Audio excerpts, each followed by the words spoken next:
Makalah yang hikmah yang ke-63. Malam yukbil, akbalah yukbil. Ya. Malam yukbil ala Allah. Bimulatafatil ihsani. Qida ilaihi bisalasilil imtihani.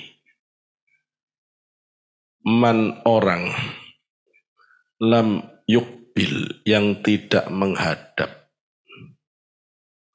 Allah akbala yukbilu menerima ya.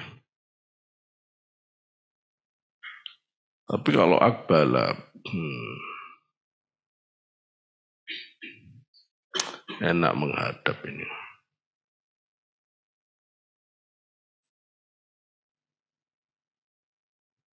Orang yang tidak menghadap kepada Allah bimulatafatil ihsani dengan kelembutan-kelembutan kebaikan Allah. Wong diberi sehat, ndak mau ngadep Gusti Allah. Ndak nerima, ndak mau ibadahnya yang baik. Diberi orang tua yang bagus, ndak membuat kamu menjadi tambah taat ke Allah. Diberi teman keluarga yang baik, tidak menambah ibadahmu. Tetap males saja ibadah. Kalau begini kamu tidak mau ngadep-ngadep Gusti Allah kamu. Sholatnya tetap males, ngaji males, dzikiran males, belajar agama males.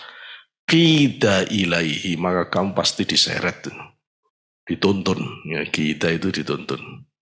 Ya, kamu pasti akan dituntun ilaihi menuju kepada Allah bisalasilil imtihani dengan rantai ujian. Ini gampangnya ngomong begini, kalau kamu diberi kehidupan yang damai, kenikmatan hidup, tidak bisa membuat kamu nambah ibadah ke Allah, kamu pasti akan dikirim oleh Allah ujian-ujian. Pasti kamu diberi sakit. Pasti kamu akan diberi duka. Pasti kamu akan diberi kecelakaan, kecurian, dan lain-lain. Saya tidak nyindir ini ya, yang kemarin itu anggap aja itu meninggikan derajatmu. Secara umum, saya kalau lagi gak enak badan, yang pertama saya ingat ya ini. Ibadahku sih jelek sampai begini, Gusti Allah masih negur ya. Masih negur. Ya orang kalau begitu ya akan dituntun dengan musibah. Orang itu kadang ngaji 25 tahun. Ngaji terus. Tapi ya gak berubah. Wataknya keras, ya tetap keras. Yang curigaan ke kawan, ya tetap curigaan. Yang mageran tidak mau bantu kawannya, ya tetap mageran. Ya terus ngaji selama ini apa? Dapatnya apa? Pulang ke rumah ya, begitu sampai di rumahnya, ya gidek tuh tidak pernah bantuin bapak ibunya. Lu sampean jadi santri di mihrab begitu ngaji, Pak, tiap malam pagi ngaji terus apa gunanya? Kok tidak bergerak begini batinmu? Kalau Allah sayang ke kamu, sudah diceramai ngaji bolak-balik, kiai ganti-ganti, ustadz ganti-ganti, saya tidak tembus juga batinmu. Saya tidak bisa juga nuntun batin untuk bisa ngadep Gusti Allah. Yang didep tuh YouTube, tok, gitu loh ya. Diseret kamu oleh Allah. Diseret dengan musibah, diseret dengan penyakit. Begitu dokter ngomong, kamu sakit ini. Waduh langsung ya Allah, aku lek mati piye. Terus langsung mikir ngelirik tasbih, diambil pikiran. Ya Allah, ya Allah. Kalau tidak pikiran pun hatimu langsung deket ngadep Gusti Allah. Dan itu hebatnya Gusti Allah. Gusti Allah itu punya instrumen yang membuat kalau orang udah ndak mempan lagi dengan Quran hatinya. Diceramai Quran ndak tembus, diceramai hadis ndak tembus, diceramai mulai kiai tingkat kampung sampai kiai tingkat internasional. Sih gak tembus juga. Udah, nanti coba ke dokter, dokter salah diagnosis. Kamu ndak salah apa, ndak sakit apa-apa, terus kata dokter, kamu kanker stadium 4. Langsung mati aku. Langsung, ya Allah, ya Allah, ya Allah. Dan kamu ngomong ya Allahnya ndak main-main. Tulus banget sambil air matanya berderai. Ya Allah, ya Allah. Kamu tahu, seandainya ndak ada kata-kata dokter vonis, dokter kanker stadium 4, kamu bisa mengucapkan kalimat Allah dengan air mata berderai. Itu butuh jam terbang zikir yang sampai ribuan, puluhan ribu, sampai ratusan ribu. Baru bisa sampai ke makom itu. Baru kamu bisa tahu nikmatnya zikir. Allah, Allah, sampai dalam banget itu. Itu butuh lama. Butuh lama. Tapi Gusti Allah bisa bypass pengalaman zikir yang lama itu. Kalau Allah sayang ke kamu, Allah sayang kamunya ndak berangkat-berangkat, diajak ngadep, diajak ketemuan, kamu sih beleot aja. Itu loh ya, ayo ketemuan kata Gusti Allah. Ntar Gusti Allah Sabtu ini aku sih ada olahraga, balik sana. Ntar ya Allah hari ini aku masih ada apa itu jalan-jalan. Ntar ya Allah Sabtu ini. Terus begini, kata Gusti Allah, kelamaan kamu tak seret kamu. Nah, seret, begitu diseret langsung ya Allah. Ya, Gusti Allah itu gak peduli dengan sakit, dengan kehilangan, dengan musibah, dengan bencana. Karena yang Allah butuhkan hatimu ngadep Gusti Allah. Kalau kamu tidak bisa ngadep dengan kebaikan Allah, dengan ihsannya Allah, kamu akan diseret dengan musibah. Jadi kalau kamu kepingin hidup itu tidak banyak musibah, tidak banyak penderitaan, tidak banyak penyakit, berarti yang banyak ibadah, yang banyak ngadep Gusti Allah, yang banyak ngadep Gusti Allah. Ayo taruhan sama saya, yang sudah beat, kamu rutinkan pikiran, rutinkan pikiran. Kalau misalnya kamu silakan ngambil waktu, itu berapa? Kalau misalnya hidupnya anak muda ini repot Pak, banyak kesibukan ya. Nanti kamu tua juga begitu. Anak muda tidak tahu sibuknya orang tua. Kamu tidak sibukan orang tua. Terus dikira nih kapan kalau gitu sibuk semua. Enggak lah, kamu harus bisa ngitung. Sibuk ini ya wes hitung. 165 kali 5, 825. 825 itu kamu jaga. Itu buat komitmen dengan Gusti Allah. Ya Allah, tak jaga 825. Apa? 825. Tak jaga ini ya Allah. Atau sampai lengkapi 1000 lah misalnya. 800.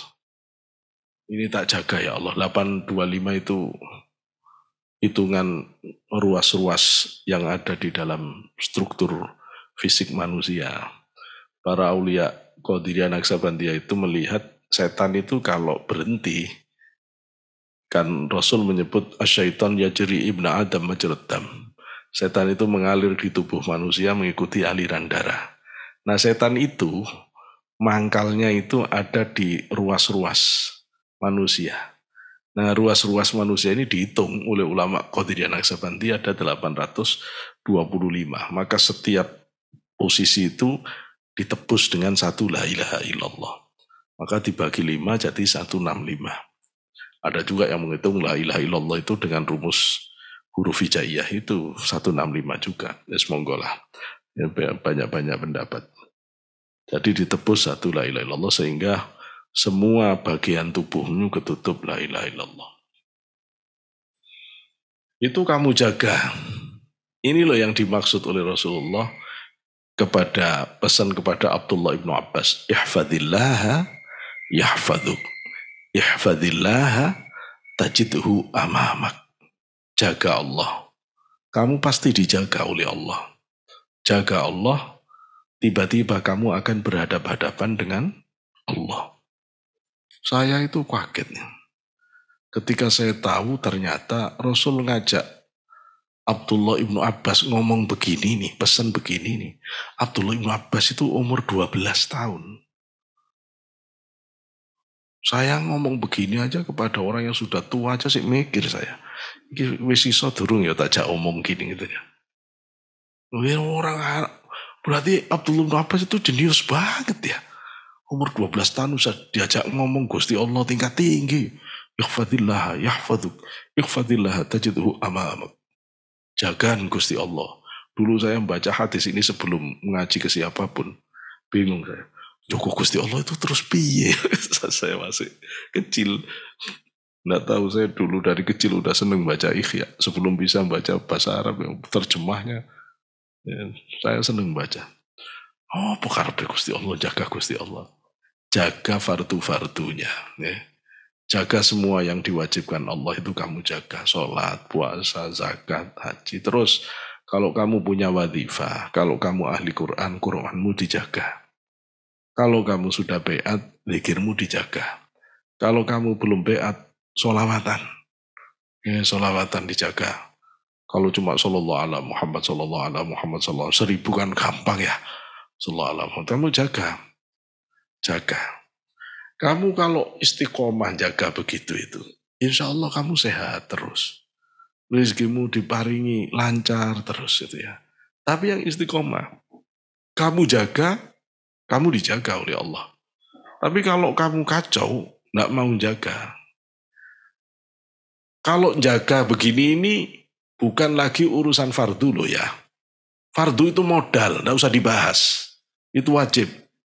Sholat 5 waktu, puasa itu modal, itu nggak usah dibahas. Kalau sudah babnya orang alim, itu nggak dibahas. Itu nggak dibahas. Itu sudah harus sempurna, sudah harus. Yang dibahas itu nafilahnya, tambahannya. Ya, tambahanmu apa ke Allah itu? Nah itu kamu jaga. Nggak usah banyak-banyak semua hal. Cukup satu yang kamu tekuni benar. Ya, 2 ya boleh sih. Tapi kamu tekuni benar. Kalau tidak, ya diseret, dituntun. Ini bahasanya sopan semnu atau ilah. Ida ilaihi bisalasilil imtihan. Dituntun kamu menuju ke hadirat Allah dengan rantai ujian. Ya, kalimatnya lembut tapi ya abot. Wong dituntun mbek rantai. Kamu bayang enggak? Nggak kebayang enggak orang dituntun rantainya dituntun tapi lehernya dirantai itu. Aduh. Ayakni malam yukbil ala Allah, orang yang tidak menghadap kepada Allah Ta'ala Maha Luhur, Allah bisa babi mulatafatin, dengan sababiah kelembutan dari Allah. Ya, mulatafat itu adalah al-ihsanu, ihsan, kebaikan-kebaikan dari Allah. Kalau kebaikan dari Allah tidak bisa menembus hatimu, kalau kebaikan Allah, kasih sayang Allah, rizki Allah, wujudnya sayang dari orang tuamu, rizki dari orang tuamu, kelapangan hidupmu, kemudahan hidupmu, pertemanan dengan orang-orang yang baik tidak bisa membuat kamu tambah taat kepada Allah, tidak bisa merubah dirimu menjadi orang lebih baik. Kita bin binai, ini beda. Kamu pasti akan dituntun oleh Allah dengan musibah tadi itu, dengan ujian. Kata kita bil bina lil maf'ul itu menggunakan bina maf'ul. Kita dari kata qada nanti maf'ulnya kita. Aiqadahullah, yakni artinya adalah qada, nuntun hu kepada orang itu, man Allahu, Allah, qadahullahu ilaihi, menuju ke hadirat Allah. Allah akan menuntun orang itu menuju ke hadirat Allah. Dituntun bil imtihanat, dengan ujian-ujian. Ya, dengan ujian-ujian asyabihati, yang serupa bisalasil, diserupakan dengan rantai karena menjerat. Ya. Orang kalau sakit kan kayak dijerat. Orang kalau difitnah orang kan kayak ketekak lehernya. Orang kalau dimaki-maki orang fan nufus gitu. Fan nufusu adapun jiwa al-karimatu yang mulia atau yang pemurah tukbil alallah menghadap tukbilu alallah menghadap kepada Allah li ihsanihi karena kebaikan Allah. Wan nufusu adapun jiwa al-laimatu yang masih lawamah atau nafsu yang masih lawamah. Gini, nafsu itu semua awalnya ammaroh bisu. Nafsu kita semuanya, saya sampean semuanya ini. Tidak ada orang yang lahir itu terus langsung sabar, qanaah, nggak ada. Semua kita ini terlahir dari stat yang sama. Semua kita rakus, tamak, tidak tahu batas. Semua kita ini pemarah, pendendam. Cuma gara-gara jenengan ngaji, mondok, akhirnya ngerti tata krama, ngerti adab, jadi belajar nahan. Ya belajar nahan. Sebenarnya sampean kepingin mendahului makan ini. Cuma diajari ithar dalam bab dunia, dahulukan orang lain. Akhirnya jangan aku kepingin disi, tapi gara-gara ngaji ithar, akhirnya ndak mulai-mulai. Ya nggak apa-apa begitu. Nah akhirnya kamu terlatih, ya, terlatih didik nafsu. Nah ketika nafsu itu sudah terdidik nurut sesuai dengan aturan Allah, namanya mutmainnah. Ya, tapi kalau nafsu itu kadang nurut, kadang gak nurut, itu namanya lawamah. Laum, artinya mencela. Kenapa nafsu itu disebut lawamah? Karena dia kalau lagi sadar, mencela dirinya. Aku kok cek begininya yo. Harusnya kan aku ndak begini. Mosok mau bangun subuh aja kok cek beratnya yo aku yo. Kok aku jelek banget sih. Nah gitu. Tapi nanti sudah sholat subuhnya bagus. Ini sewaktu-waktu kepleset lagi. Marah-marah lagi ke dirinya sendiri. Mencela-cela dirinya sendiri. Nah itu nafsu yang masih sudah ndak amaro bisu. Tapi belum bisa mutmainnah, itu namanya lawamah. Masih mencela dirinya sendiri. Ada ayatnya masing-masing ya. Kalau nafsu ammarah bisu, mama ubarri'u nafsi inna nafsa la ammaratun bisu illa ma rahima rabbi. Kalau nafsu lawamah la uqsimu biyaumil qiyamah wa la uqsimu bin nafsil lawamah. Kalau nafsu mutmainnah, ya ayyatuhan nafsul mutmainnah irji'i ila rabbiki radiyatan mardiyah fadkhuli fi ibadi wadkhuli jannati. Allahumma ja'alna min nafsil mutmainnah. Amin amin. Mudah-mudahan kita semuanya disampaikan oleh Allah menjadi orang-orang yang nafsunya mutmainnah.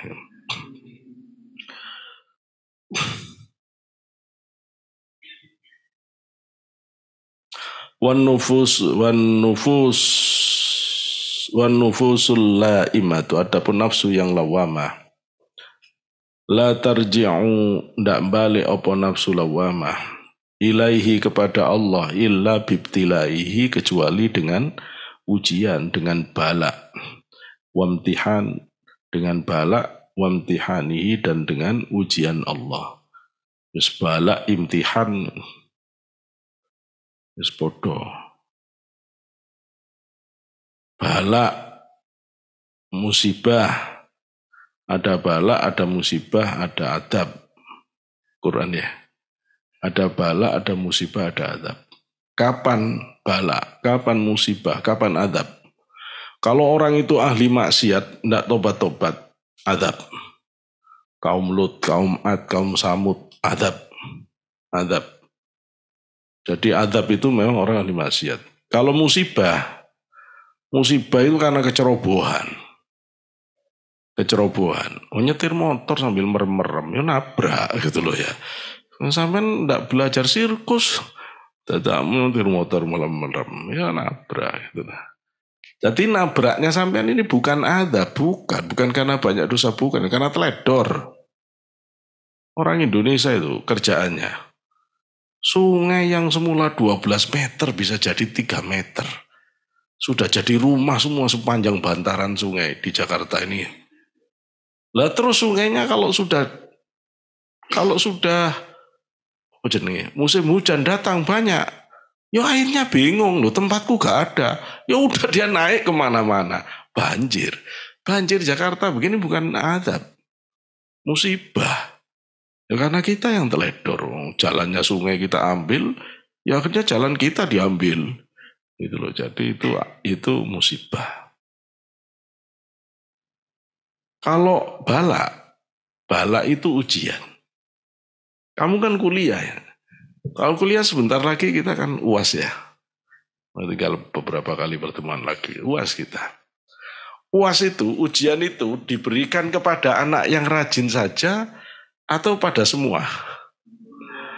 Kepada anak yang punya salah ke dosennya saja atau kepada semuanya? Guys, itu jawabannya. Jadi selama kita hidup di dunia, tidak mungkin kita tidak dapat bala. Bala itu ujian. Mau saya, mau kamu dapat. Ya. Mau saya, mau kamu dapat. Bala itu kalau untuk kita, tujuannya Gusti Allah mau melihat leveling derajatmu di sisi Allah. Sudah di mana kamu? Naik enggak kamu? Sama itu untuk mengukur pulangmu di akhirat nanti kamu di level mana? Di surga level mana? Level premium kah? Atau level standar kah? Gitu ya. Nah, itu nanti diukur dari ujiannya. Saya senang dengan Imam Syafi'i. Kata Imam Syafi'i begini, bala yang sama belum tentu punya makna yang sama. Orang sama-sama dikasih sakit COVID ya kemarin. COVID itu bala misalnya ya, bala. Tapi ada yang bala itu berujung azab, ada yang berujung bala itu rahmat. Orang kena banjir. Ada orang yang kena banjir itu azab. Bala banjir itu bisa berujung azab. Bisa bala banjir itu berujung rahmat. Dhohiruhu azab. Ya. Bala itu bisa dhohiruhu azab. Wabatinuhu ni'mah. Tapi bala itu bisa dhohiruhu ni'mah. Wabatinuhu azab. Ada orang punya istri cantik. Dohirnya nikmat. Tapi ternyata dia yang menjalani kesiksa terus. Karena dituntut ini, jadi dia kayak anjing yang tertuntut. Apa istilahnya, kalau ada perempuan dinikah laki-laki yang kaya raya, ternyata dia orangnya kasar, kemudian perangainya buruk. Nah itu seperti apa? Burung di dalam sangkar katanya. Hidupnya tidak bebas dan seterusnya. Macam-macam gitulah ya. Ya itu namanya dohirnya nikmat, batinnya azab.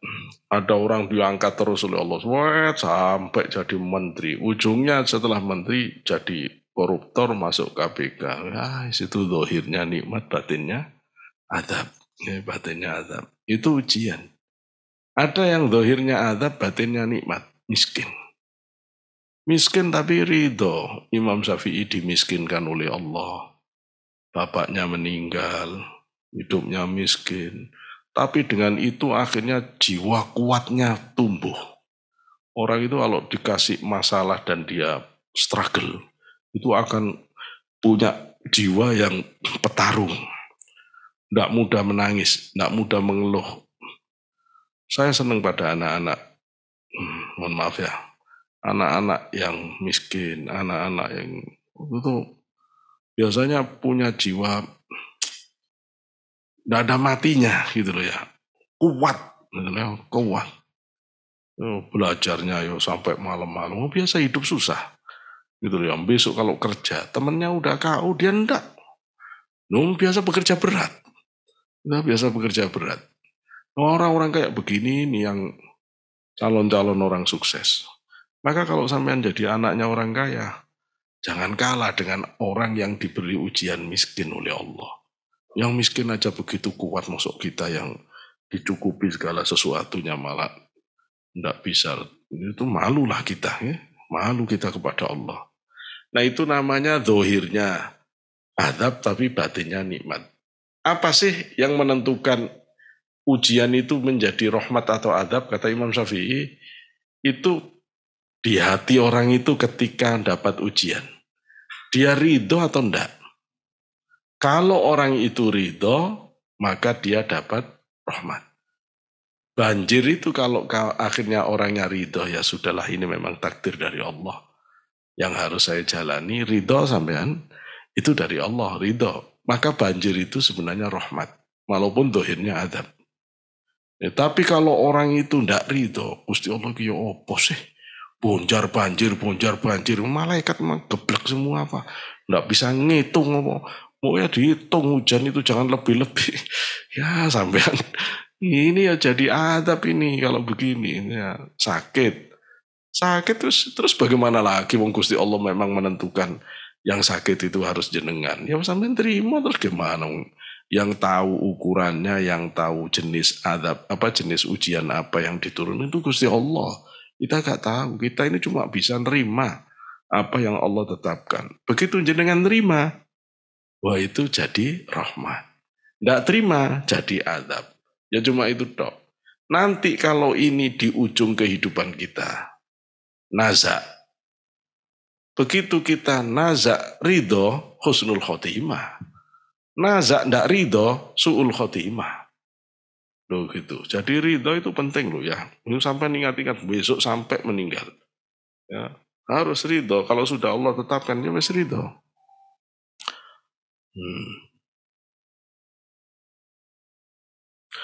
Wa muradur Rabbi, kehendak Allah, kehendak Tuhan, minal abdi dari manusia.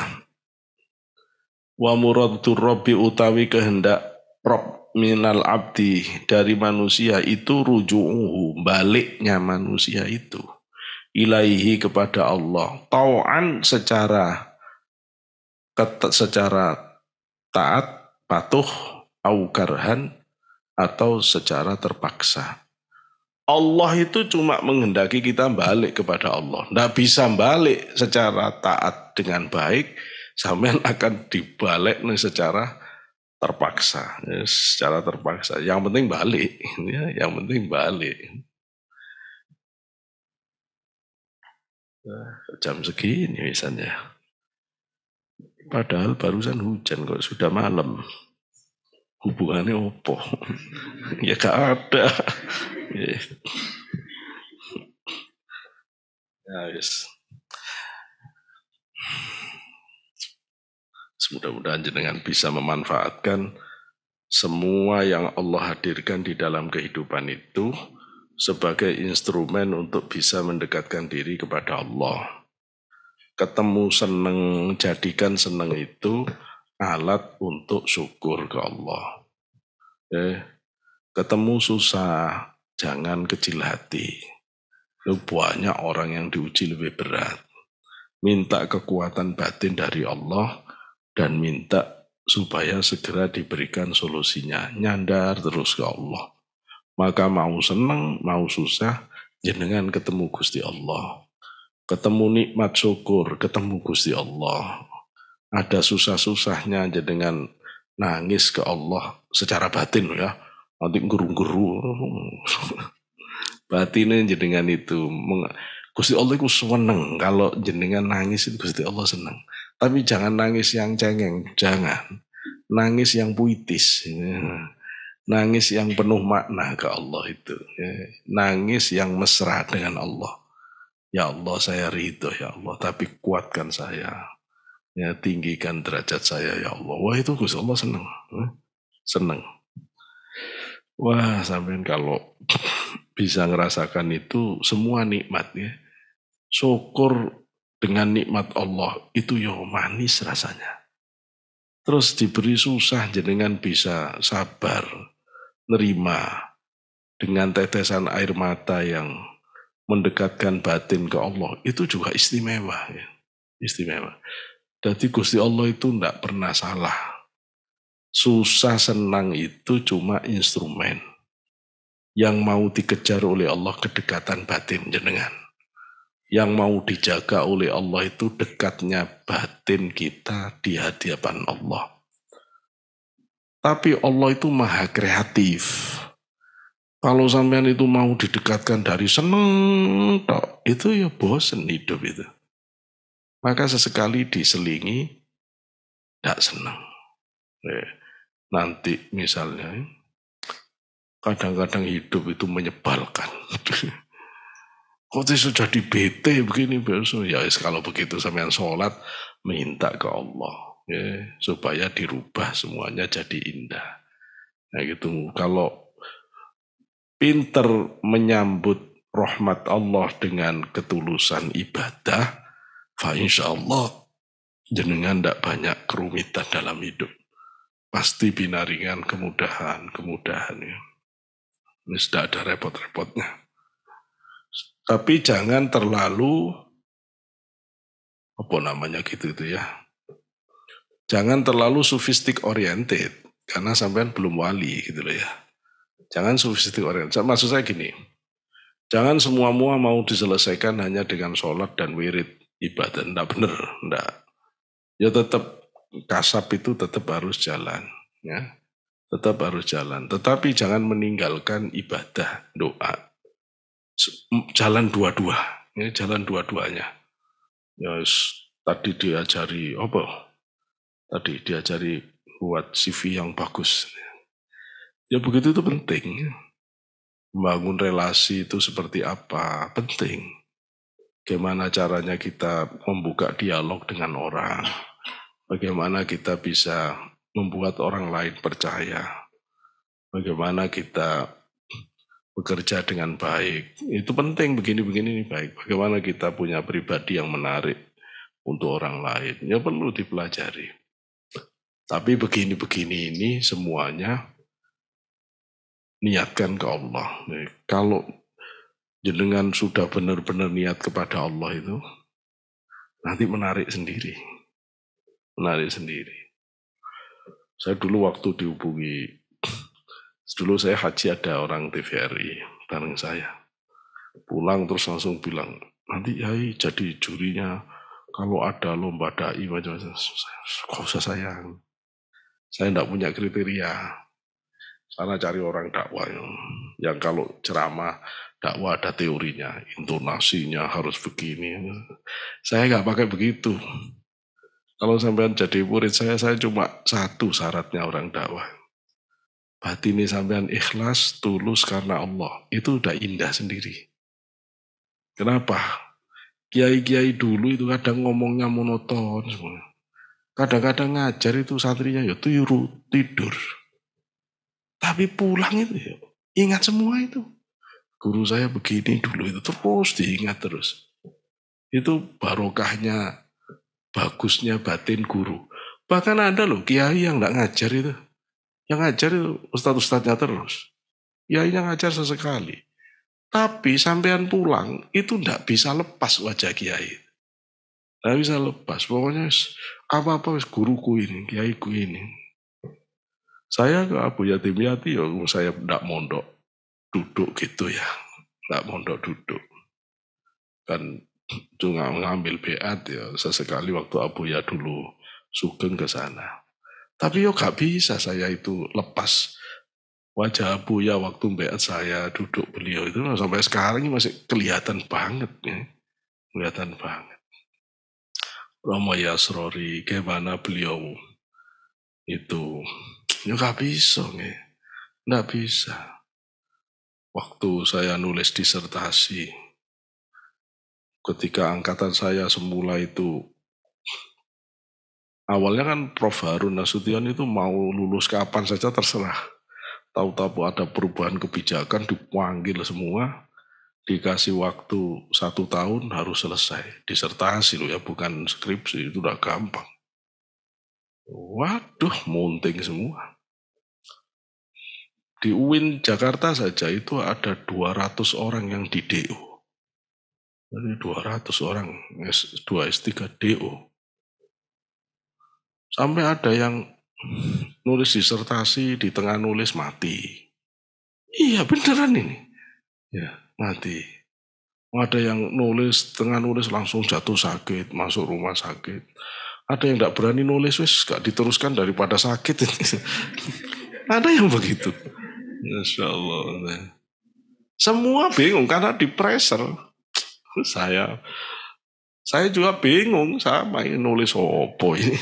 Judulnya apa ini. Saya waktu itu masih dengan Yasrori guru saya. Belum kepanggil Mbak Sidik. Terus Yasrori malam datang. Saya tidur datang. Dia pakai ini. Pakai jubah. Terus dia bilang, mana jidatmu? Tempelkan ke jidatku. Jadi tempel jidatnya Yai. Terus kata Yai, delon mataku.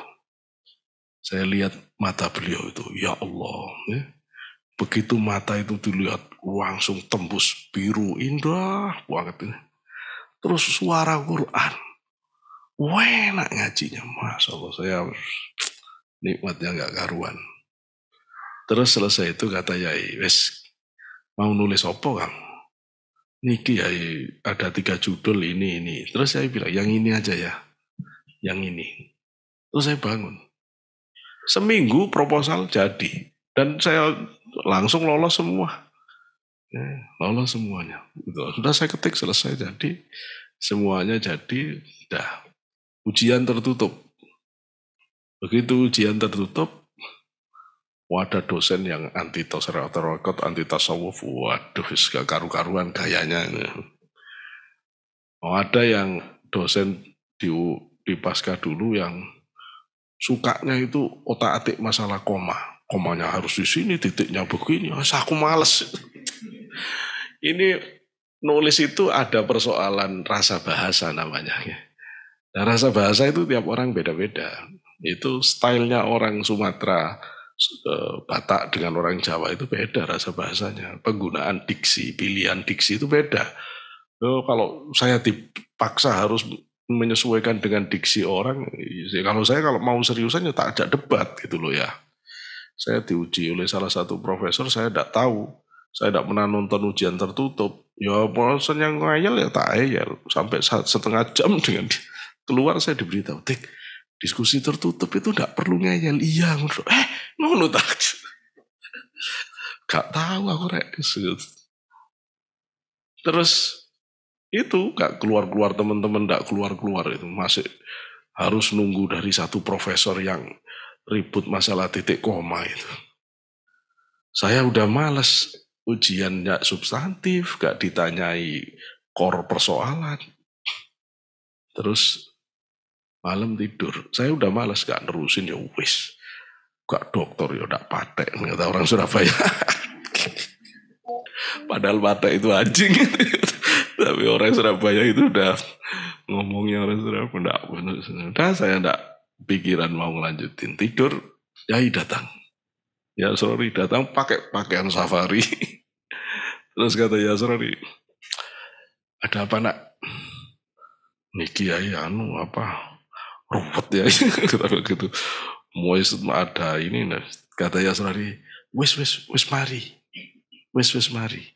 Saya begitu bangun langsung saya ke pasca. Mari, pasti selesai. Tahu enggak? Disertasi saya sudah di atas meja, sudah selesai. Ya, maka disertasi saya itu dibantu Yaya Surori. Meskipun saya bukan santri yang mondok langsung, tapi saya tidak bisa untuk tidak menganggap Yai guru saya selamanya. Tidak bisa, itu guru saya. Abu Yatim Yati guru saya. Romo Yasrori guru saya. Ya, terus selesai. Ya tamat. Ya yang pulang ke akhirat. Wis tidak punya guru lagi saya ini. Nah, terus ketemu Basidik. Nah itu. Jadi seneng kalau kamu terus ibadah. Itu pasti Allah berikan kemudahan. Jangan maksiat. Ya. Jangan maksiat. Kalau terpaksa terpeleset, cepet tobat. Yang taat, yang bagus, insya Allah hidupmu indah. Ya, cerita hidupmu indah terus. Dan orang yang dekat Gusti Allah itu paling nikmat hidupnya. Ya, karena kenikmatannya hakiki, kesenangannya hakiki. Tidak kamuflase. Ya. Nikmatnya itu sampai ke batinmu yang terdalam. Tapi kalau kamu melakukan kesenangan yang cuma nafsu, melanggar aturan Allah, itu nikmatnya di fisik saja. Batinmu jerit, batinmu menangis, batinmu meranggas. Nikmat begini nih kamuflase. Penyesalan seumur hidup. Makanya ndak usah, jangan tertarik pada sesuatu yang tidak diridhoi Allah, meskipun tampaknya glamor, tampaknya menyenangkan. Itu perangkap yang membuat kamu tidak bisa naik derajat di sisi Allah. Tetap lurus, baik, taat, mudah-mudahan semua diberikan kemudahan oleh Allah Subhanahu wa taala. Baik, saya kira ini ngaji kita hari ini, dan seperti biasanya ada sate lagi malam ini ya. Jadi nanti makan bersama dicukupkan ya. Mudah-mudahan apa yang kita kaji dijadikan ilmu yang manfaat fitini wa dunya wal akhirah. Fatihah. Bismillahirrahmanirrahim. Alhamdulillahirabbil alamin. حمدا يوافي نعمك وفي مزيد ربنا لك الحمد كما ينبغي لجلالك الكريم وعظيم سلطانك اللهم صل على سيدنا محمد وعلى سيدنا محمد الحمد لله رب العالمين اللهم انفعنا بما علمتنا وعلمنا ما ينفعنا وجعلنا محسنين وزدنا علما نافعا وعملا متقبلا ورزقا حلالا طيبا مباركا وصحيا جسدنا يا الله سلم من كل بلاء مصيبة وسوء القدر والامراض والاسقام يا الله اللهم يا الله يسر لنا متابعتهم يسر لنا متابعة جميع أوليائك وجميع أنبيائك ونحوص حضرة رسول الله محمد صلى الله عليه وسلم القادر الجيلاني يسر لنا أمورنا يا الله أمور الدنيا وأمور الآخرة وحسن أخلاقنا وحسن روحنا وحسن اللهم نور قلوبنا بنور هدايتك كما نورت الأرض بنور شمسك أبدا أبدا نور قلوبنا بنور هدايتك كما نورت الأرض بنور شمسك أبدا أبدا نور قلوبنا بنور هدايتك كما نورت الأرض بنور شمسك أبدا اللهم طهر قلوبنا يا الله واملأ قلوبنا بنور وجهك الكريم وبنور وجهك العظيم يا أكرم الأكرمين ويا خير الناصرين برحمتك يا أرحم الراحمين ربنا آتنا في الدنيا حسنة في الآخرة حسنة وقنا عذاب النار سبحان ربك رب العزة عما يصفون وسلام على المرسلين والحمد لله رب العالمين وآخرا والله موفق إلى أقوم الطريق السلام عليكم ورحمة الله